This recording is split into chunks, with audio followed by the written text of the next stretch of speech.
ஓம் முருகா போற்றி, கந்தா போற்றி, கடம்பா போற்றி, கதிர்வேலா போற்றி, அறுபடை வீடு கொண்ட முருகப்பெருமானே போற்றி போற்றி. என் செல்ல பிள்ளையே, இது முருகன் மீது ஆணை. இதை கேட்டு முடித்த 10 நிமிடத்தில் திடீரென மாற்றம் நிகழும். காரணத்தோடு மட்டுமே உன் கண்ணில் பட்டுள்ளேன். நான் சொல்வதை கேட்டுவிடு என் செல்லமே.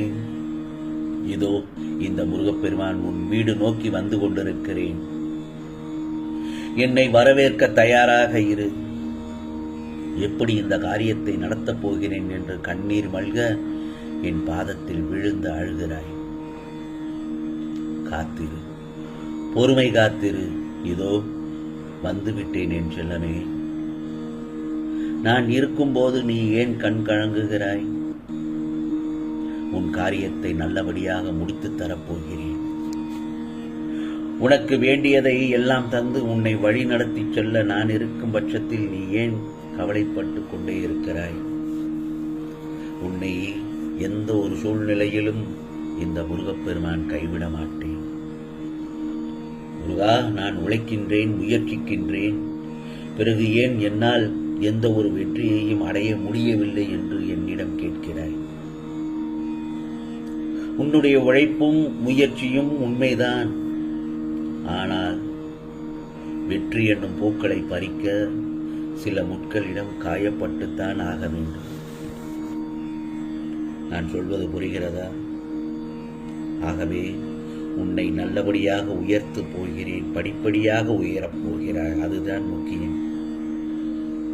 பிறகு மீண்டும் உன் கைதான் ஓங்கப் போகிறது. உன்னுடைய ஆசைகள், எண்ணங்கள் அனைத்தும் மீண்டும் நிறைவேறப் போகிறது. எல்லாவற்றையும் நிறைவேற்ற உனக்கு பக்கபலமாக இந்த முருகப்பெருமான் நான் உன் அருகில்தான் இருப்பேன். கவலை வேண்டாம். உன் வாழ்க்கை வளமாகும். இன்னும் 10 நிமிடத்தில் இதை கேட்டு முடித்த நேரத்தில் உன் வாழ்க்கை ஜொலிக்கப் போகிறது. ராஜயோகத்தில் இருக்கப் போகிறாய். சில நேரங்களில் முருகா, நான் உன்னிடத்தில் கேட்ட விஷயங்கள் எல்லாம் தாமதமாக நடக்கிறது, என்ன என்று எனக்கு ஒன்றும் புரியவில்லை என்று என்னிடத்தில் கேட்கிறாய். தாமதமாக நடக்கிறது என்றால் அதில் ஒரு அர்த்தம் உண்டு. புரிகிறதா? உன் பிரச்சனைகளை எல்லாம் தீர்க்கத்தானே நான் நேரம் எடுத்துக்கொள்வேன். நீ முழு நம்பிக்கையோடும் பொறுமையோடும் இருக்கும் நேரம் இது. அந்த நேரம்தான் இது. தேவையில்லாமல் முருகா பிரச்சனையை தீர்ப்பாரோ மாட்டாரோ என்று நீயே உன் மனதில் போட்டு குழப்பிக்கொள்ள வேண்டாம். அப்படி மனம் தடுமாறும் சமயத்தில் முருகா முருகா என்று என் நாமத்தை சொல்லி வா. உனக்கான விரைவில் நல்லதொரு மாற்றம் வரும். முடிந்தவரை என்னிடம் பேசு, நேரடியாக பேசு. பேசும் பழக்கத்தை ஏற்படுத்திக் கொள். முருகா என்று என்னிடத்தில் தைரியமாக என்னிடத்தில் நேருக்கு நேர் பேசு. அப்போதுதான் நீ தனியாக இருக்கும் உணர்வு மறையும். புரிகிறதா? கடன் சுமை, பண நெருக்கடி, தினசரி தேவையை பூர்த்தியாகாமல் துன்பத்துடன் நாட்கள் நகருது. முருகா என்று நீ வேதனைப்படுவதை நான் பார்த்து கொண்டுதான் இருக்கிறேன். நான் கண்டுகொள்ளவில்லை என்று நினைத்து என்னை திட்டுகிறாயோ? சிறிது நாட்கள் வீட்டில் அமர்ந்து லட்சுமி கடாட்சத்தை உண்டாக்குவேன். எதற்கும் கலங்க வேண்டாம். உன் மனதில் இருக்கும் அனைத்தும் எதிர்மறை எண்ணங்களையும் அழித்து நேர்மறை எண்ணங்களை உருவாக்கி உனக்கான நல்லதொரு அமைதியையும் ஆனந்தத்தையும் வழங்கப் போகிறேன். நீ நினைத்தது போன்ற வாழ்க்கை கிடைக்கும் என் செல்லமே. வாழ்க்கையில் எல்லோருக்கும் எல்லா விஷயங்களிலும் தடங்கல்கள், தடைகள், பிரச்சனைகள் என்று ஏதோ ஒன்னொன்று வரத்தான் செய்யும். அவையெல்லாம் தாண்டி வருவதுதானே உன் மன தைரியம்.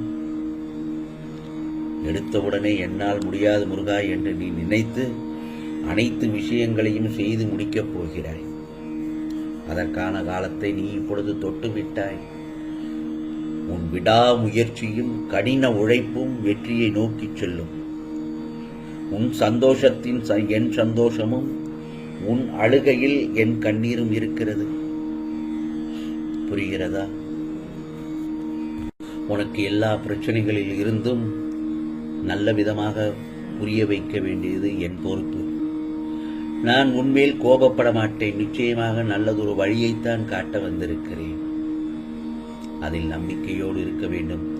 வாழ்க்கையில் எவ்வளவு பெரிய கஷ்டங்கள், துன்பங்கள், துயரங்கள் வந்தாலும் என்னால் முடியும் என்று கூறும் தன்னம்பிக்கை என் செல்ல பிள்ளை உன்னிடத்தில் இருக்கிறது.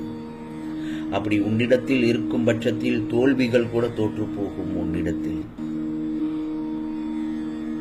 உன்னை எந்த இடத்தில் வேண்டாம் என்று ஒதுக்கி வைத்தார்களோ அதே இடத்தில் நான் உன்னை அவர்களே வியக்கும்படி வாழச் செய்வேன். சூரியன் வந்தவுடன் மின்னும் நட்சத்திரங்கள் மறைவது போல் நீ என்னை நினைத்ததும் உன் துன்பங்கள் மறைந்து போகும். உடல் வலிமை உடையவன் பலசாலி அல்ல. உடல் வலிமை உடையவன் பலசாலி அல்ல. துன்பத்தின் போது மனம் உடையாமல் நிதானமாக யோசிப்பவனே உண்மையான பலசாலி. புரிகிறதா? நீ என் மேல் வைத்த நம்பிக்கையின் பலனாக நீ கேட்ட கோரிக்கைகளை ஒவ்வொன்றாக நிறைவேற்றித் தரப்போகிறேன் இந்த முருகப்பெருமான். பிறகுவார், விரைவில் உன் இல்லத்தில் சுப நிகழ்ச்சி நடக்கப் போகிறது. நீ விரும்பிய வேலை கிடைக்கப் போகிறது. வாழையடி வாழை போல் குளம் தலை தோங்கச் செய்வேன். உனக்கான புதிய விடியல் வந்துவிட்டது. நீ நினைத்தது நிச்சயமாக நடக்கும். ஆனால் சற்று பொறுமையாகவும் நம்பிக்கையோடும் இருக்க வேண்டும். உன் உடல்நிலை சீராக இருக்கும். எதற்கும் பயப்பட தேவையில்லை. போய் சென்று பார், உனக்கு எதுவும் இல்லை என்றுதான் சொல்லுவார்கள். தைரியமாக இரு. என்னை மீறி எதுவும் நடக்காது. ஆகவே நீ எடுக்கும் முடிவுகளை நிதானத்தோடும் நம்பிக்கையோடும் பிறருக்கு தீங்கு இழைக்காத வண்ணம் எடுக்க வேண்டும்.